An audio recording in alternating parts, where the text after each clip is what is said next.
Irmãos, glória a Deus por essa presença maravilhosa.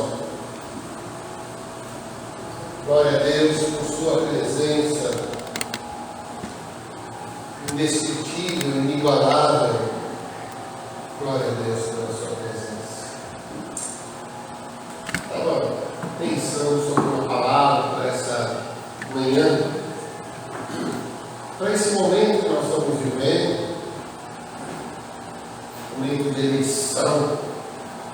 Quantos estão investindo milhões de reais, candidatos durante esse mês, foram eleitos deputados estaduais, deputados federais, senadores, e hoje no segundo turno, candidatos a governadores e a presidente. Fiquei pensando no quanto que as pessoas lutam para chegarem a esses cargos, quanto se investe e nas motivações para isso. Com certeza, há pessoas sim com motivações boas, pensando no bem, no povo, pensando em fazer algo significativo. Sim, há pessoas. Será, pastor? Não sei quantos, poucos, não sei, mas há sim. Agora, com certeza, há muitos que estão buscando o poder pelo poder, sede do poder, não apenas pelo financeiro, salários muito bons, infelizmente muitos acordos, muitas coisas escondidas, escusas, por baixo do pano, mas certamente há muitos que querem o poder pelo poder. E eu lembrei de um texto tremendo, que é o texto de Daniel, capítulo 4, jovem Daniel levado para a Babilônia, terra estranha. A Babilônia, quando a gente lê o capítulo 1, diz o texto que eles escolheram jovens inteligentes e trouxeram para a corte, foram espertos, sábios para isso. E através da inteligência, da sabedoria desses jovens, eles seriam trabalhados na corte, seriam instrumentos na corte para beneficiar o rei. Até tudo bem, ok. Só que chega um determinado momento em que os padrões daquele povo pagão queria que fossem os padrões daqueles jovens servos de Deus. A influência que existia naquele povo da Babilônia haveria de ser também sobre aqueles jovens. Quando a gente lê a história, Daniel capítulo 1, 2 e 3, eles se recusam. No capítulo 3, o rei Nabucodonosor manda levantar o ídolo para que se prostrassem diante daquele ídolo, e quem não se prostrasse haveriam de ser jogados na fornalha ardente. E assim aconteceu com aqueles 3 jovens, que o nome deles na Babilônia era Sadraque, Mesaque e Abednego. E Deus então envia um anjo, eles são libertos, são preservados, e Deus manifesta a glória dele, e o rei Nabucodonosor reconhece. Está no final do capítulo 3, olha, esse Deus é tremendo, hein? Que coisa! Mas o rei Nabucodonosor, fazendo-se uma avaliação bem objetiva, ele era alguém assim que devia ser muito bipolar. Ao mesmo tempo que ele parecia ter um reconhecimento do Deus dos judeus, ele reconhece, olha, esse Deus é o Deus verdadeiro. Daqui a pouco seu coração já muda e ele se enche de si mesmo, porque assim normalmente acontece com pessoas que têm muito poder em suas mãos. os que reconhecem quem é Deus, o Deus verdadeiro. E por isso eu dei o título para essa palavra do Deus que continua no trono. Poucos são os que reconhecem, principalmente quando eles têm algum tipo de poder. E já disse alguém, eu concordo, você quer conhecer alguém, dê poder a essa pessoa, ela vai manifestar rapidinho o seu caráter. E o contrário também pode ser, tira o poder dessa pessoa, ela também vai se manifestar. Já vi isso acontecer dentro de igreja, mas não somente em igreja, em várias situações. Mas vamos lá. O capítulo 4 de Daniel, eu não vou ler todo, tá? Mas vou dar um breve resumo, até a gente chegar onde eu quero chegar. No começo do capítulo 4, diz que o rei Nabucodonosor, ele teve um sonho, né?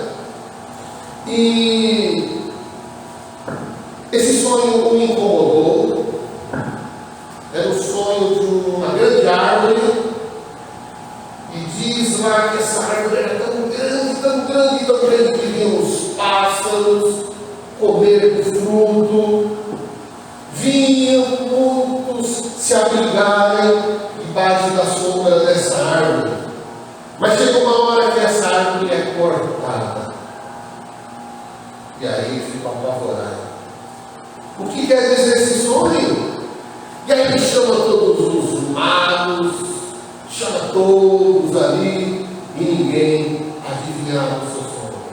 E ele diz o seguinte: olha, eu nem vou contar o meu sonho para vocês interpretarem. Vocês vão ter que adivinhar o que eu sonhei e me dar a interpretação. E se não fizer isso, eu vou matar tudo. Como era bonzinho o rei Nabucodonosor, né? Muito legal o Nabucodonosor. E ninguém, lógico, ninguém sabia, todos ficaram apavorados. Mas tinha alguém que poderia interpretar esse sonho, não só saber o que era esse sonho, como interpretar. Que era o Daniel, homem de Deus, homem a quem deu sabedoria, que Deus deu graça. E diz então, a partir do versículo 17, assim: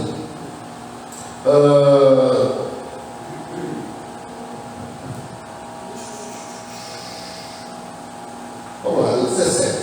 Essa sentença é por decreto dos vigiadores, essa ordem por mandado dos santos, a fim de que conheçam os viventes que o Altíssimo tem domínio sobre o reino dos homens e os dá a quem quer, e até o mais baixo dos homens constitui sobre eles. Isso em sonho eu, rei Nabucodonosor, vi.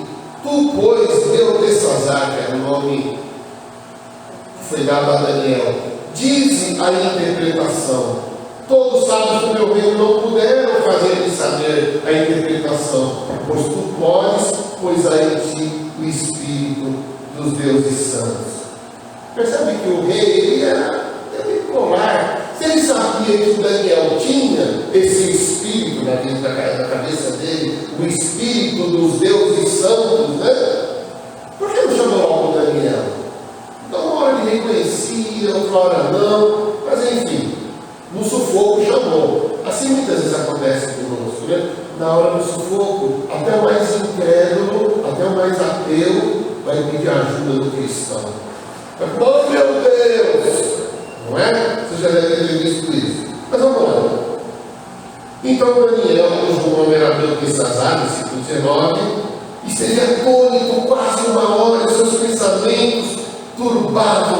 Falou, pois, o rei disse: Beltesazar, não te espante o sonho nem a sua interpretação. Respondeu Beltesazar e disse: Senhor meu, o sonho seja contra todos que te têm ódio, a sua interpretação para os teus inimigos.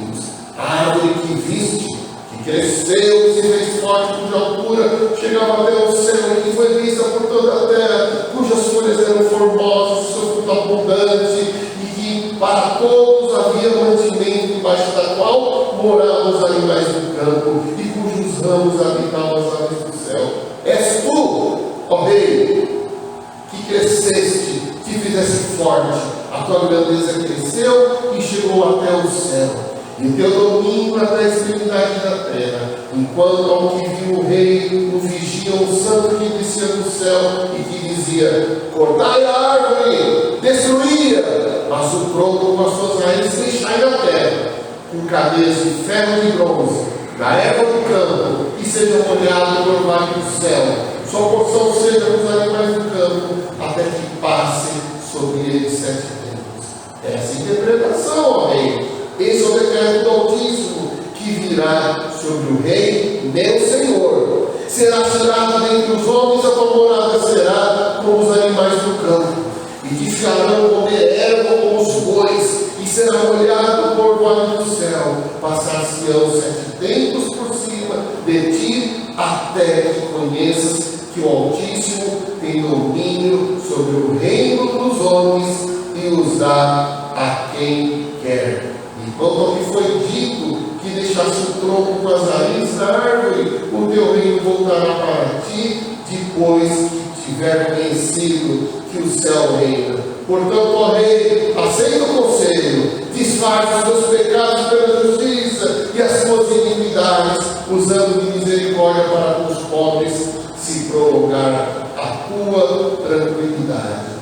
Todas as coisas vieram sobre o rei Nabucodonosor ao cabo de 12 meses, andando a passear sobre o palácio real da Babilônia. Falou ao rei e disse: não é essa grande Babilônia que edifiquei para a casa real, com a força do meu poder e para a glória da minha magnificência? Ainda esta palavra na boca do rei, quando caiu uma voz do céu: a ti se diz, ó rei Nabucodonosor, passou de ti o reino, serás tirado entre os homens, a tua morada será com os animais do campo, far-te-ão comer erva com os bois, passar-te-ão os tempos, até que conheças que o Altíssimo domina sobre os reinos dos homens e os dá a quem quer. Na mesma hora se cumpriu a palavra sobre o rei Nabucodonosor. Ele foi tirado entre os homens, comia ervas como os bois, e o seu corpo foi molhado no orvalho do céu, até que lhe cresceu pelo como as penas da águia, e as suas unhas como as aves do céu. Que coisa! Entenderam o que aconteceu? O rei chamou Daniel. Daniel trouxe a revelação: ó, você é essa árvore. A árvore foi cortada, vai ser cortado de você o reino. E você, para que conheça que Deus, os céus reinam, você vai viver como um bicho, comendo o mato, os bois, e cresceu unha, pelo, ele ficou como um bicho. Meus irmãos, minhas irmãs, ele não deu ouvidos, ele se encheu, diz lá o texto: olha, meu reino maravilhoso, olha a magnificência da Babilônia, eu isso, eu aquilo. Mas a Bíblia diz, a Bíblia mostra que Deus continua no trono. Amém? Ele é o Senhor, Ele é o Senhor. E eu aprendo pelo menos 2 coisas com esse texto. Aprendo sobre Deus e aprendo sobre os homens. Em primeiro lugar, eu aprendo, Deus está nos lembrando sempre que Ele continua no trono. Ele é Senhor, Ele é Deus, Ele é aquele que faz o que quer, segundo os seus propósitos. Todo o poder pertence a Deus, toda a soberania, tudo está em suas mãos. Muitas heresias surgem de tempos em tempos, inclusive no meio de igrejas evangélicas, diminuindo a Deus, fazendo de Deus como se Ele fosse um servo. E eu sou, né? E começa a exigir de Deus: eu reivindico, eu tenho que fazer o que está na sua palavra, porque Ele prometeu. Aí a pessoa começa a se encher de orgulho, de soberba, como se Deus fosse obrigado a fazer o que ela quer. Misericórdia! Deus não é obrigado a nada. Ele é Deus, eu sou servo, e servo inútil ainda. Eu preciso da misericórdia de Deus. Ele é Deus, eu aprendo que Ele não apenas continua no trono, mas Ele também quer que todos o conheçam. Amém? É interessante o versículo 17, isso é bem claro. Se puder, o rei fala, versículo 17, a resposta de Daniel: os teus dons fiquem para contigo, e da ordem, perdão, não é o versículo 17, é o versículo 25, tá? Perdão, vou identificar aqui. Versículo 17, sim. A fim de que conheçam os viventes que o Altíssimo tem domínio sobre o reino dos homens. Olha só, versículo 25, Daniel traz a revelação: você vai ser arrancado do seu reino, do seu poder, para que se conheça que o Altíssimo tem domínio sobre o reino dos homens e o dá àqueles a quem quer.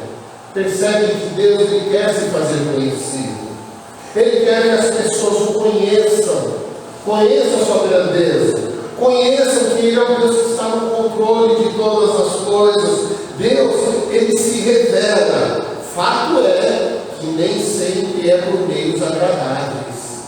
Muita gente só vai reconhecer que Deus é Deus na cama, no leito de enfermidade. Há pessoas que só vão conhecer que Deus é Deus quando for arrancado dela dinheiro, poder, às vezes a família, os amigos. Muitas vezes os meios não são agradáveis, mas Deus Ele quer se fazer conhecido.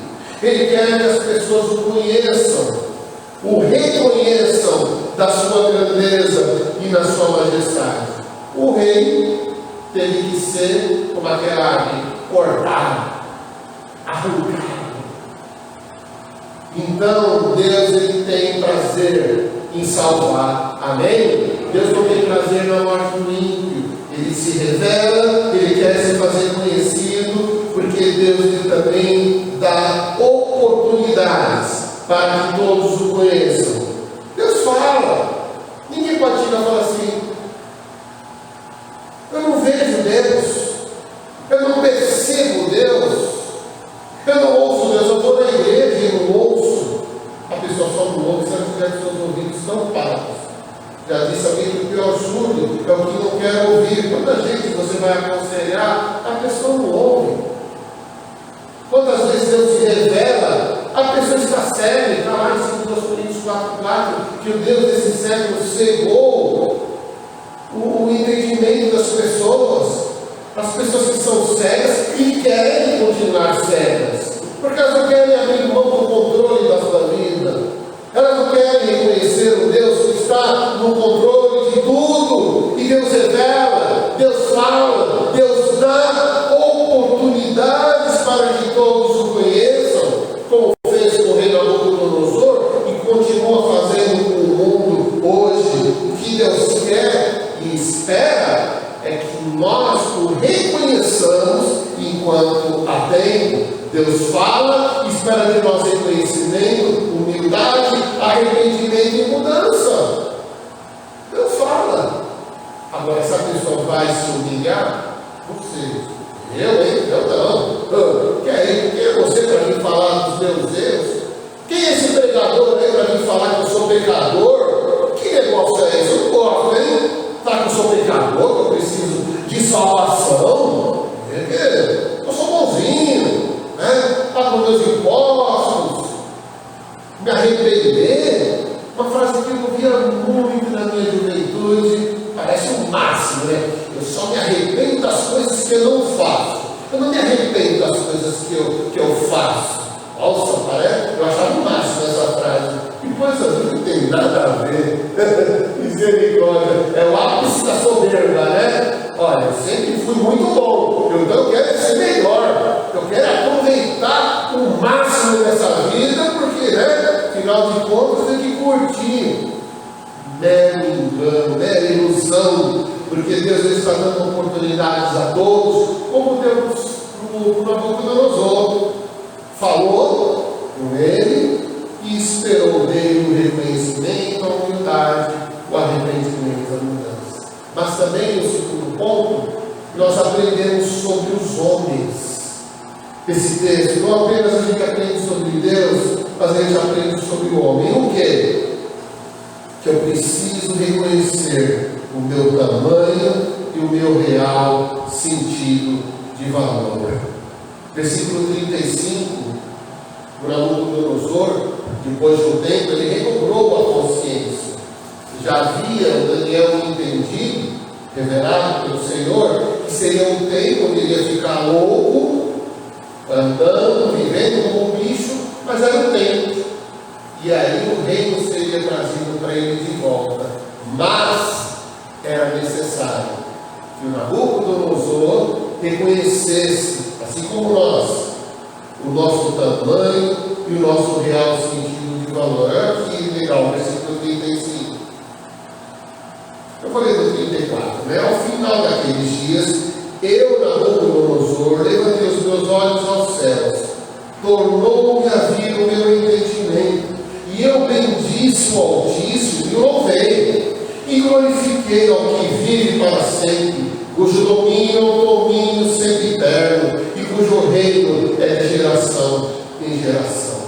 E todos os moradores da terra são reputados em nada. Segundo a sua vontade, ele opera o exército dos céus e os moradores da terra, e não há quem possa estorvar a sua mão e lhe diga: quem fazes? Glória a Deus! Glória a Deus que ele entendeu. Imagina o rei, o homem mais poderoso da terra daquela época. Imagina o Joe Biden, presidente dos Estados Unidos, ter que se dobrar e reconhecer. Imagina o Putin, que está se achando o máximo, mandando mísseis lá para a Ucrânia sobre um monte de gente que nem soldados são, armados, mísseis, e estão ameaçando uma guerra nuclear. Imagina um homem daquele, cheio de empáfia, cheio de soberba, achando que as armas nucleares o faz um homem poderoso. Imagina um homem desse falar assim: eu não sou nada diante daquele que tem todo o poder em suas mãos, que é o Senhor. Aprendemos, meu irmão, minha irmã, que nós temos que entender o nosso real sentido de valor, o nosso tamanho. Não somos um lixo, não somos uma porcaria, nós temos valor para Deus. Nós somos pecadores, mas temos valor, tanto valor que Ele enviou o seu próprio Filho para morrer na cruz por nós. E a Bíblia diz em 1 Pedro que Ele derramou o seu precioso sangue para nos resgatar da nossa vã, nossa maneira de viver tão vazia. Mas eu tenho que entender que o meu valor não é mais e nem menos do que ninguém. Romanos 12:3 diz: para não me considerar superior a ninguém.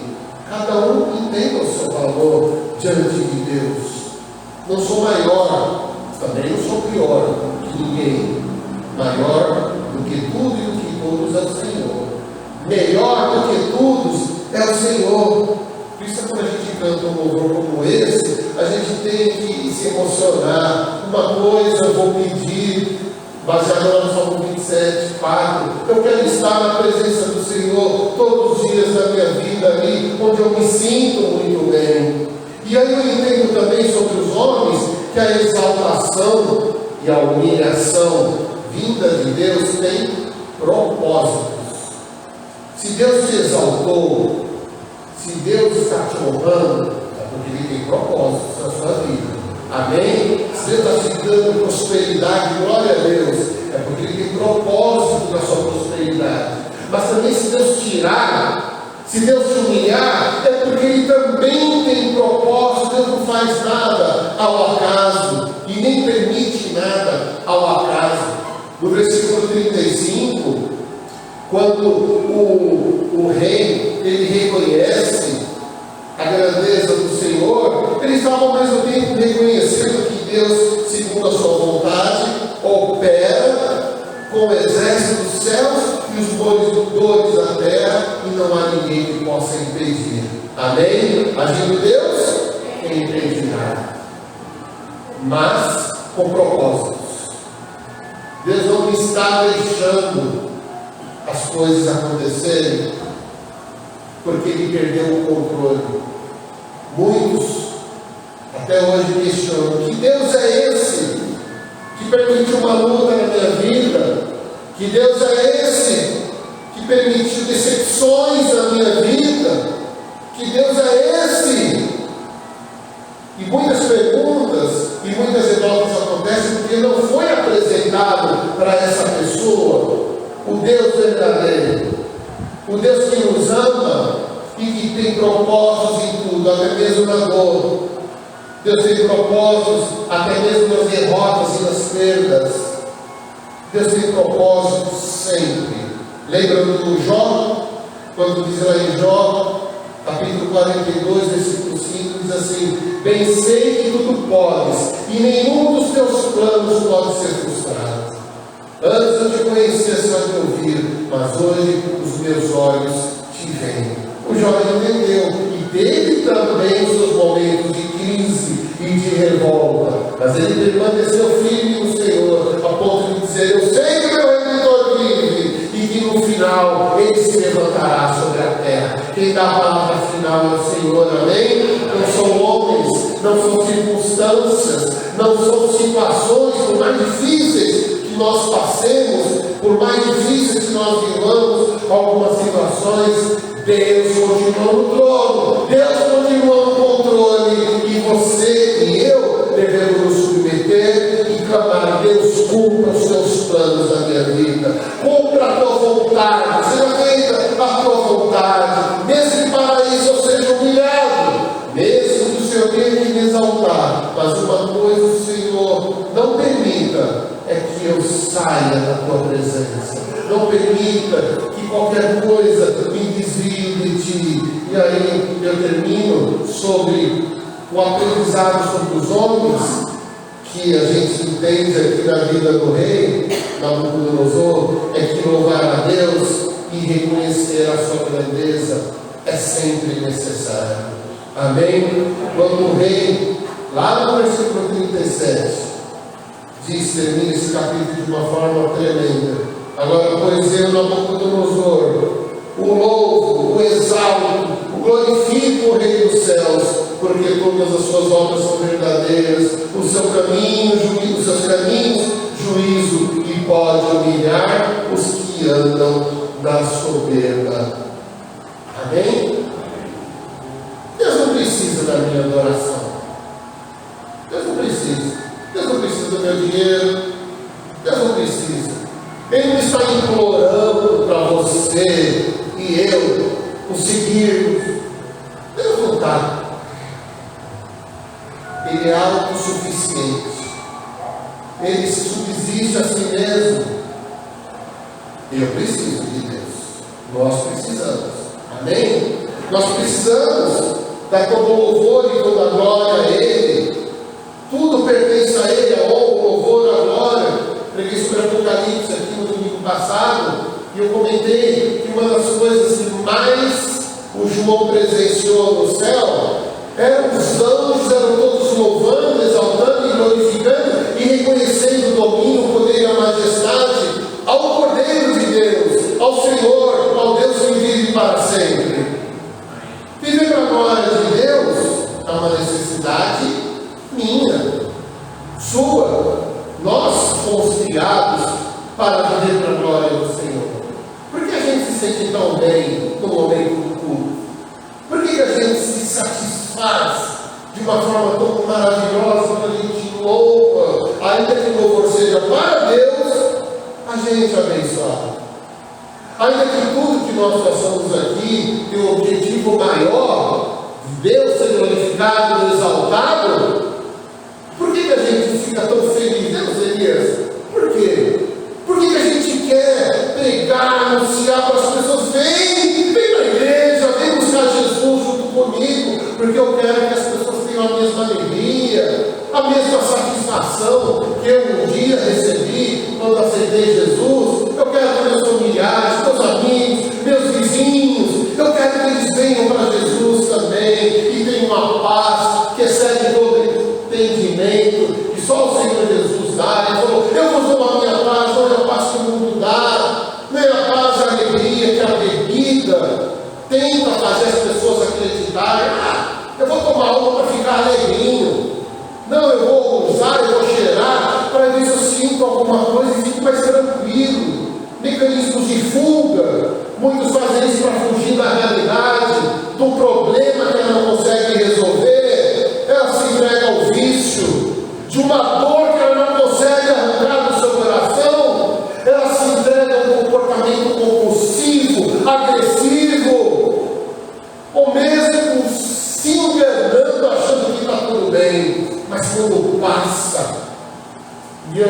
experimentei a ressaca da bebida. Quando passa, vem aquela dor de cabeça e a sensação de vazio aumenta, porque não resolveu o problema, não preencheu o buraco da alma, porque nada, nem ninguém pode satisfazer-nos como Jesus Cristo. Amém? Dia desse, conversando com uma pessoa que estava sofrendo por causa do cônjuge que abandonou há mais de um ano, e começou a entrar numa depressão, e não aceita. Eu falei, olha, é triste essa situação mesmo, mas eu devo dizer o seguinte: essa não é a solução para a sua vida, não é. Mesmo se a pessoa voltar, não vai resolver o problema da sua alma.